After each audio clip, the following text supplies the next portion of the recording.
Hace unos 10.000 años, 1000 años arriba, 1000 años abajo, un grupo nómada de sapiens viaja en busca de alimento, como siempre.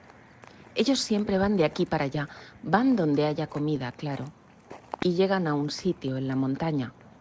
Ya estuvieron en ese sitio un año antes, los nómadas, y el anterior, y el otro. Los árboles con los que arrasaron el año pasado ahora vuelven a tener frutos. Las familias de animales que les alimentaron y que les vistieron hace un año han vuelto a tener crías y ningún otro grupo ha llegado antes que ellos. Así que están contentos. Pero aunque parece que todo está en orden y fuera de peligro, el jefe del grupo, el más fuerte, el que más lejos lanza las piedras y las lanzas, el alfa, ese no se fía. Le vamos a llamar Sapiens Alfa, si te parece.